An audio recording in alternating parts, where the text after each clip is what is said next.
Հայոց բանակը նշեց իր գազམ་ավորման 34-րդ տարեդարձը, այս առիթով վարչապետ Նիկոլ Փաշինյան այցելեց Պաշտպանության նախարարություն եւ մասնակցեցավ հանդիսավոր նիստին։ Ելույթներով հանդես եկան վարչապետ Նիկոլ Փաշինյան եւ Պաշտպանության նախարար Սուրեն Բաբիկյան։ Վարչապետը իր խոսքին մեջ անդրադարձավ պաշտպանության ոլորտի ներս իրականացվող բարեփոխումներուն, ընդգծելով ադոնց կարեւորությունը փոփոխվող աշխարհի մեջ։ Երկրի ղեկավարը բանակի այսօրվան ամենեն կարևոր ձեռքբերումներն մեկը անվանեց այն, որ ձևավորված է մտահորիզոնը անընդհատ ընդլայնելու ընկալում, որուն անհրաժեշտությունը ամբողջովին գիտակցված է։ Այդ պարունակի մեջ Նիկոլ Փաշինյան կարևոր նկատեց նաև ոլորտի ներսկրտության զարգացման անհրաժեշտությունը, նշելով, որ այդ ուղղությամբ արդեն իսկ համապատասխան քայլեր կձեռնարկվին։ Վարչապետը նաև անդրադարձավ համազգեստի փոփոխության, նոր սպառազինության ձեռքբերման, թվայնացման գործընթացներուն, ինչպես նաև քադրային հարաճընթացի ապահովման, որը պետք է պայմանավորված լա անցի աշխատանքի եւ ծառայության որակով։ Վարչապետ Փաշինյան ընդգծեց, որ այս բոլոր ուղղություններով աշխատանքը պետք է շարունակական լա, անդրադառնալով երկրի անվտանգության ապահովման, վարչապետը նշեց, որ չի կարելի անվտանգության ամբողջ հոգերը դնել բանակին վրա։ Վարչապետ Նիկոլ Փաշինյան Հայաստանի զինված ուժերու գազམ་ավորման 34-րդ տարեդարձին առիթով այցելեց նաև զինվորի դուն վերականգնողական կետրոն։ Քաղաքացիական անձեր նույնպես կժնան օգտվել կետրոնի ծառայություններեն, բայց վճարովի հիմունքներով նպատակն է քաղաքացիներեն եկած շահույթը ուղղել զին հաշմանդամներու խնդիրներու լուծման։ Վարչապետ Նիկոլ Փաշինյան մասնակցեցավ զինվորի դանդոնական ջաշին, պատերազմեն հետո վիրավորված զին հաշմանդամները եւ անոնց ընտանիքները նույն սեղանի շուրջ նստած են վարչապետին հետ եւ արիտ ունեցած են իրենց հուզող հարցերը տալու վարչապետին։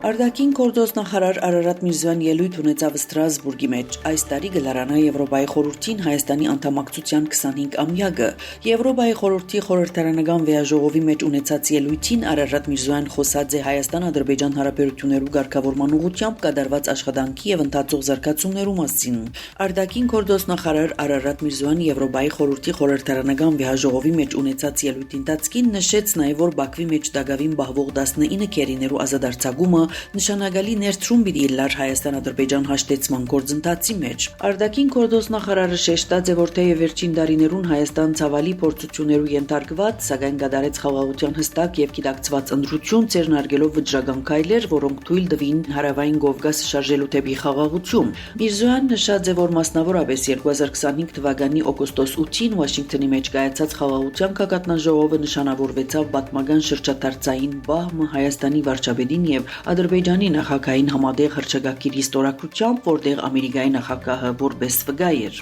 Արարատ Միրզոյան Ալենբերսեին հանձնած է տտաստանակիրք աշխատության հատվածի մտերակիր վերարտադրության օրինակը։ Եվրոպայի խորհրդին Հայաստանի անդամակցության 25-ամյակին առիթով Եվրոպայի խորհրդի կետրոնեն ներս տեղի ունեցավ հայ փոստի կողմեն թողարկված հատուկ փոստային նամականիշի մարում։ Գահիտնեն Հայաստանի արտաքին գործոս նախարարութենեն։ Արարողության մասնակցած են Հայաստանի արտաքին գործոս նախարար Արարատ Միրզոյան, Եվրոպայի խորհրդի գլխավոր քարտուղար Ալեն Բերսեն եւ Եվրոպայի խորհրդի խորհրդարանական վեաժողովի նախագահ Պետրա Բայեր։ Իրանի ապերուն մեծ նավադորմը կմոտենա, այն կշարժի մեծ արագությամբ եւ հզոր ուժով Truth Social ընկերային ցանցի մեջ գրած է Միացյալ Նահանգներու նախագահ Դոնալդ Թրամփ, ինչպես եւ Վենեսուելայի բարակային, այս բարակային եւս այն պատրաստ է իր արագելությունը կատարել արագորեն եւ եթե պետք լա բռնության գիրառմամբ գրած է Թրամփ։ Ամերիկայի նախագահային խոսքով ինք հույս ունի, որ Իրան արագորեն պիտի նստի բանակցություններու սեղանի շուրջ եւ արդար ու իրավահավասար համաձայնագիր կնքե։ Իրան պետք չէ գորիզային զենք ունենա, այդ լավ է բոլոր կողմերուն համար, ժամանակը սակայն գսբարի, սա կենսական խնդիր է։ Ես նախապես ալսած եմ, Իրան պետք է երթա համաձայնագիրի կնքման, հաջորդ հարվածը ավելի հզոր պիտի լա զգուշացուցած է Թրամփ ավելցնելով, որ մի ստիպեք զիս այդ քայլին երթալու։ Իրանի կառավարությունը հավանաբար երբեք այսքան թույլ չէ եղած եւ երկրի տնտեսությունը փլուզման եզրին է իր հերթին հայտարարած է Ամերիկայի պետական քարտուղար Մարկո Ռուբիոն կանխատեսելով, որ աբակային Իրանի մեջ գրգին փողոքի ցույցեր պիտի բռնգին։ Իրանի արտաքին գործոս նախարար Աբբաս Արաքջին երեք հերքեց Միացյալ Նահանգներու նախագահ Դոնալդ Թրամփի նախորդին հնչեցուցած հայտարարությունը, որում համաձայն Տեհրան վերջին օրերուն մի քանի անգամ ուղղակիորեն թիմած է Վաշինգտոնին բանակցություններ սկսելու խնդրանքով։ Մենք կապի մեջ ենք միջնորդ պետություններու հետ, որոնց հետ խորհրդակցությունները կշարունակվին։ Reuters-ի փոխանցմամբ հայտարարած է Արաքջի, ավելցնելով, որ Ամերիկայի հատուկ բանակնած Սթիվ Ուիթկոֆին հետ վերջին օրերուն շփումներ չեն եղած։ Տեհրան խոստացած է պատասխանել Վաշինգտոնի հնարավոր հարվածին Իրանի գերագույն առաջնորդի խորհրդական Ալի Շամխանիի խոսքով պատասխան ուղղված պիտի լա ոչ միայն Ամերիկայի եւ Իսրայելի, այլ նաեւ բոլոր այն երկիրներուն դեմ, որոնք կաչակցին հարձակումին։ Իսկ ՄԱԳ-ի մեջ Իրանի առաքելությունը ի պատասխան Ամերիկայի նախագահի ընկերային ցանցերու մեջ գրառման հայտարարություն տարածած է։ Իրան պատրաստ է երկխոսության հիմնված փոխադարձ հարկանքի եւ շահերու վրա, սակայն եթե Իրանը ստիպեն, անինքսինք պիտի պաշտպանե եւ պատասխան այնպես ինչպես երբեք չէ եղած ըսված է հայտարարության մեջ։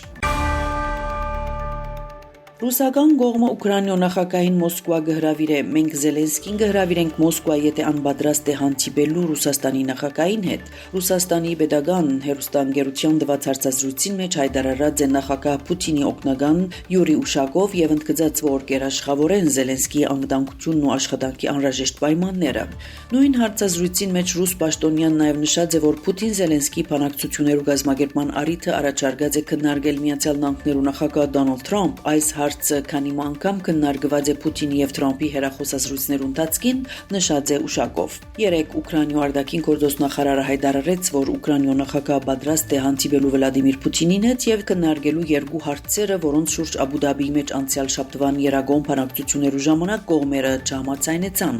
Անդրեյ Սիբիկան ասաց է, որ խոսքը դարածքներու եւ ռուսական զինուժի վերահսկողության դականցած Զապորոժիա ատոմակայանի մասին է։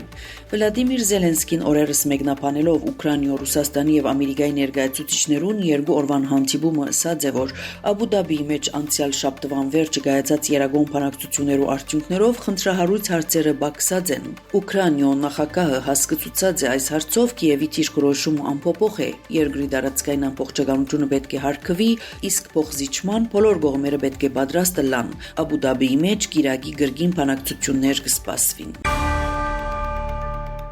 Կոլոմբիայի մեջ մարդադար օդանավը գործանված է։ Օդանավի մեջ գտնվող բոլոր 15 անձերը, 13 ուղևոր եւ անձնագազմի 2 անդամ զոհված են։ Ինչպես այս մասին հայտնել Reuters, զոհերու մեջ եղած է Կոլոմբիայի կոնգրեսի ներկայացուցիչներու բալադի պատգամավոր Դիոգենես Քինդերոն, պատգամավորի տեխնաձու Կարլոս Սալսեդոն։ Աղետի պատճառը դակավին չէ բարձված։ Կոլոմբիայի իշխանությունները հետաքննություն սկսած են։ Ցեզի Անի Զեյթունցյանը